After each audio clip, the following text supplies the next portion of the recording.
SSDA, February 21, 2013.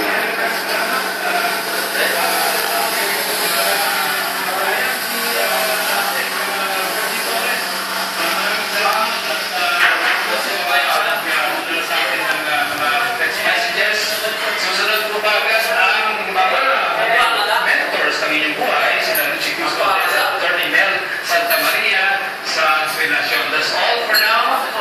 Let not your heart be troubled. God bless you more.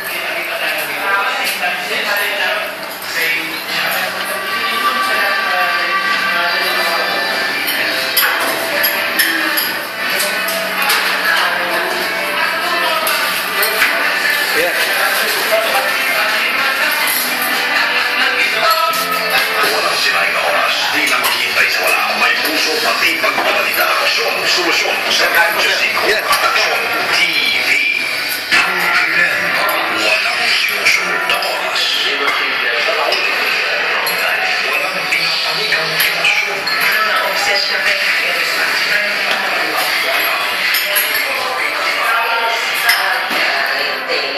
Butas para sa aircon.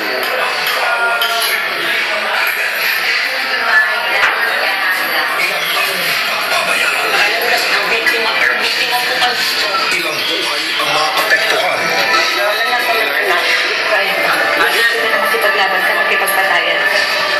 Habang buhay na sa kasaysayan, muling balikan ang mga kaso ng nakaraan sa perspektiba ng kasalukuyan. Miyerkules alas 8:35 ng gabi sa Aksyon TV. Ang Aksyon News Update ay hatid sa inyo ng Petron. View for everyone. Radyo 5, 92.3 News Update. Balita. Aksyon. News Update. Ang oras 12:03 ng tanghali, narito ang mga balitang hatid ng Radyo 5 News Team. Umapil na sa Comelec ang singer na si Imelda Papin na pagpapang ng ahensya ang kanyang kandidatura para ang Patis Balita sa pagtakbo bilang kongresista. Jeffrey Nardon ng News 5, Ikwento.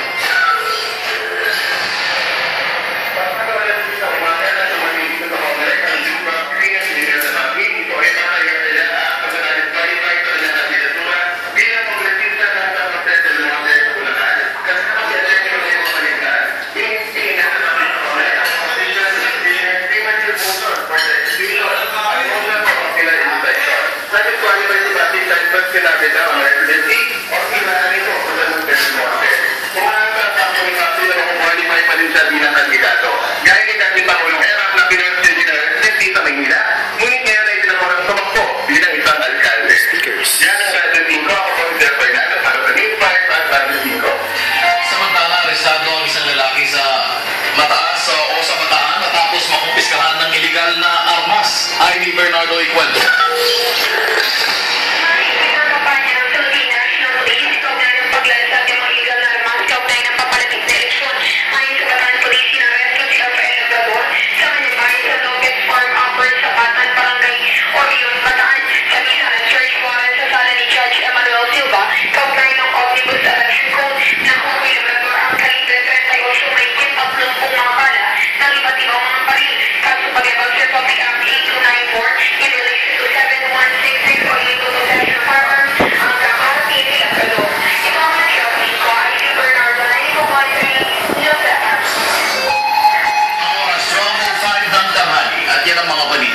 Sa pinakamaaksyong newsroom sa buong bansa.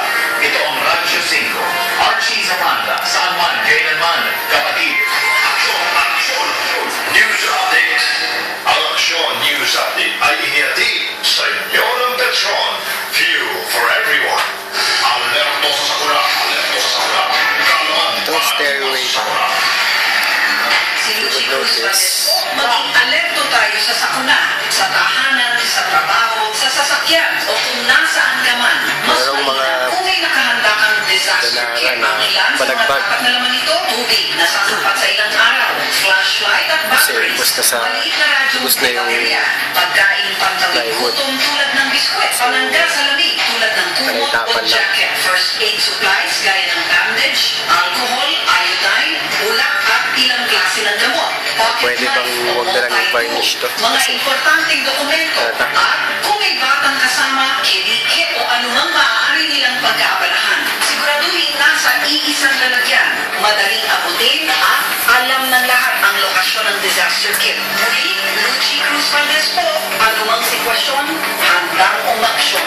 Para sa karagdagang impormasyon, mag-log on sa www.international.com at palaging makinig sa Radyo 5 92.3 News FM para sa mga alerto sa sakuna. Broadcasting live from radio studios in Quezon City. Ang pinaka-action newsroom sa buong bansa. 25,000 watts. Here's another first in Philippine radio history. Balita, impormasyon, serbisyo sa mas klarong frequency modulation band. Ito ang Live Radyo 5 92.3 News FM. Iwanan mo na ang lumang tunog ng AM. Ang relasyon ay hatid sa inyo ng Cebuana Mga gawin daw naman Basta daw pera, sa bahay. ito Cebuana.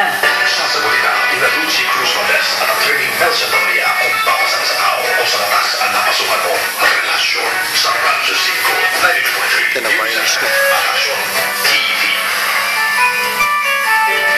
Magandang tanghali po sa inyong lahat. Si Atty. Nelson Maria po nagbabalik ka naman dito sa inyong programang Relasyon. Hanggang alas 2 po tayo mamaya. At mamaya-maya lang po darating ang aking partner, si LCD's Lucy Cruz Valdez. At medyo ngayon, ang nakikita po natin sa at mga balita, katakot-takot. May tinanggal na sa mga partido at may yun ang pinag-uusapan ngayon at sige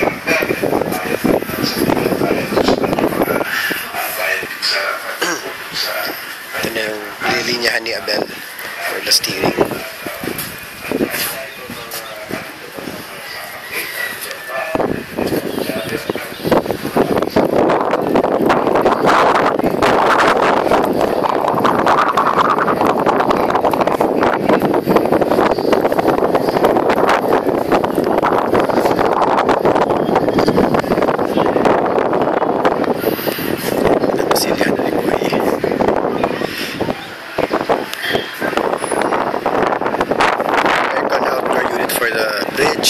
Dito na lang daw ilalagay.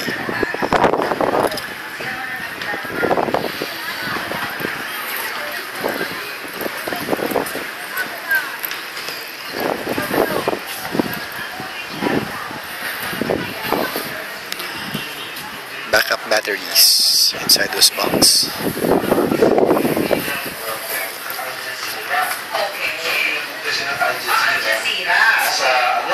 sa Malaysia. Para talaga siguro coverage yung sa issue kasi nga Ito yung bending tool ni Abel. international dimension. At ang ginawa hindi niya alam, pinamput siya ng ng Malaysian Special Forces at ikinulong siya o hindi naman kinulong kundi ininkomunikado siya kasama ng kanyang Ito yung monitoring. for 6 hours, 6 na oras. May nakakatakot yun. At pagkatapos, nag-tweet siya nung pinalabas siya at nag-Facebook siya at nakuha ito ng interaction.com kaninang umaga lang. Kaya So, dito 6 hours siyang detained. 6 hours detained siya sa dito. And the video log.